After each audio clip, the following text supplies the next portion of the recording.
Power Business with Tehillah Niselow. Monday to Thursday, 6 to 8 p.m. Right, 11 minutes before 7 p.m. on the Power Business. And earlier during Market Pulse, we spoke about the story, but we're going to get some more information and analysis on the story that came out through today, that Peabody Energy has withdrawn from its $3.8 billion agreement to acquire Anglo American's coal mines, following the closure of the Moranbah North Mine in Queensland, Australia, after an explosion and underground fire earlier this year. Pardon me, not underground. And Anglo disputes the decision and has initiated arbitration, calling the termination of the entire deal wrong, and with the development being seen as a setback to Anglo's restructuring plans, which includes the sale of their coal assets. As you heard in the Market Pulse, Anglo is heading in the direction of copper and other materials necessary for the renewable energy transition. Mining Analyst David van Wyk joins us on the line to help us make sense of this. Thanks very much for joining us, David. Good evening. Thank you and good evening. Thank you for having us. How significant is Peabody Energy's withdrawal from this deal for Anglo's broader restructuring program? Well, I think it's very significant. Peabody is a major producer of steel and aluminium in the United States, and if Anglo could have sold these coal assets, it would have been able to get rid of it at a fairly good price. But, unfortunately, global politics caught up with the deal, and I don't think it has anything to do with the fire, because the fire wasn't all that significant. There wasn't much damage to the mine, and the mine is just about to be operationalized again. I suspect it has all to do with tariffs. Donald Trump wants to revive the coal sector in the United States.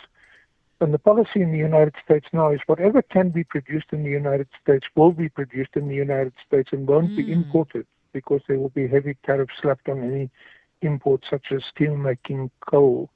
And so I suspect that is what is behind the whole sudden change of attitude. That is a very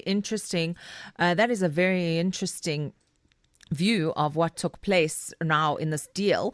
Let's just go to the fact that Peabody cited a material adverse change, or a MAC, that they say the fire actually triggered. And how important is this in M&A deals, in mergers and acquisitions, to have this material adverse change? And then it usually doesn't actually have much impact on a deal, even if companies can try and prove that there was a material adverse change. Yeah, I think the real material adverse change is, as I've said, Trump's policies. If Peabody has to import coal and it's competing with American coal, that coal from Australia is going to be much more expensive than any coal that it can get in the United States itself. Under Biden and various democratic governments, there has been a big move towards clean energy, and Trump was very opposed to that idea, and thousands of workers in coal mining areas lost their jobs in the United States. Now he's basically trying to revive that coal industry in the United States with the process of trying to block any cheaper coal from coming into the country that could undermine that process. Australia has a 10% tariff but from the United States at the moment. That, of course, could change in the coming weeks or days. But is 10% significant enough for Peabody to pull out of the deal? Well, I think that the tariffs is very interesting, because Trump slapped a 50% tariff on any steel and aluminum-related products. That might also be then coal for steel and aluminum production in the United States. So that word "related" in that sentence is, for me, a very significant sentence, because Trump is trying to revive both his steel and aluminum industries as well as his coal industry in the United States itself. And so he might, and his administration might view any coal that could be used in the production of steel and aluminum as being hostile. Okay, interesting that. And so the Moranbah North Mine is a very important part of this deal. It accounted for nearly half the deal's value. How does its closure, even if it's temporary, affect the overall attractiveness of Anglo's Australian coal assets? Will they be able to sell their coal assets to another buyer at the same price? Anglo is in big trouble at the moment. They're not very attractive to anyone. They're struggling to get rid of diamonds. They're struggling to get rid of their platinum assets. They're struggling to get rid of their coal assets and so on as well. And of course the claim that they're concentrating on copper and renewable energy actually has more to do with warfare in the world at the moment than anything else, because copper is being consumed in very big conflicts, and there's a big arms race going on in Europe and the United States with Russia. Everyone has increased their military spending very significantly this year, and a lot of that spending will go towards copper. Copper is extremely sexy in the market at the moment. Yeah, and we're seeing that very strongly with other companies as well, wanting to focus on their copper. And let's then just talk about the steelmaking coal prices and how that has affected Anglo American. Well, I think that there has been a downturn in coal prices recently, but I suspect that with what is happening in the United States now and the attempt to revive coal in the United States, coal prices might go up again. In the rest of the planet, China is a major producer and consumer of coal, but China is shifting much faster than any other country in the world towards renewables. And as it shifts towards renewables, so its appetite for coal will decline. Well, apart from the fact that it has a lot of its own coal. So you might get to a situation where there's a coal glut globally, and that might affect things. However, winter is coming.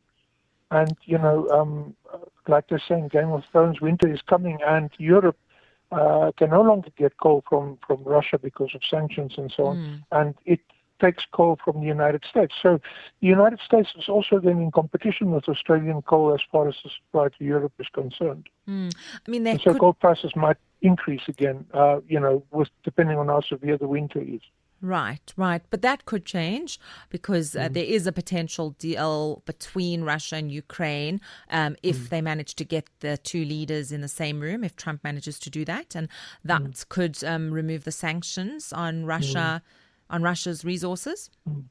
But we look at the way in which Trump responded to India with regard to purchasing oil from Russia. The same thing could apply even if there is a deal that is struck. Much of the sanctions might remain in place, and they will say that, we're keeping them in place so that Russia would behave itself. Until such time as we are 100% sure that Russia is behaving, the sanctions will continue. I think that America used the Ukraine war very effectively to try and capture the European market for United States gas and coal. And so with the pipeline explosion and so on that happened right at the start of this war, and the impact on energy in Europe itself. Okay, so all things being equal, and this case between Peabody Energy and Anglo American Coal to go to court or some form of legal arbitration, who do you think will have a stronger case? Well, I think that we are having a bit of a problem at the moment because legalities don't seem to count anymore. Trump runs roughshod over court cases and so on. And so industry might follow in his footsteps. They are busy dismantling the global infrastructure around international law, international trade law, and so on, as Trump is a big anti-globalist. And so, yes, people might go to court. Whether people will abide by the court rulings is completely a different matter.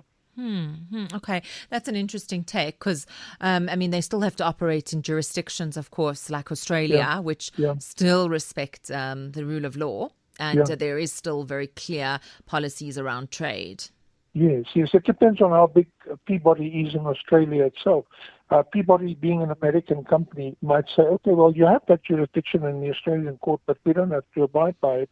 Okay, that's a very interesting view. David van Wyk, thanks very much, a mining analyst, talking to us about Peabody Energy, an American company, pulling out of the global deal with Anglo American to purchase its coal assets and the impact of that. And of course, Peabody citing the reason being a fire at one of the mines, or one of the coal mines that accounts for half of the deal. That's how big it is in northern Queensland.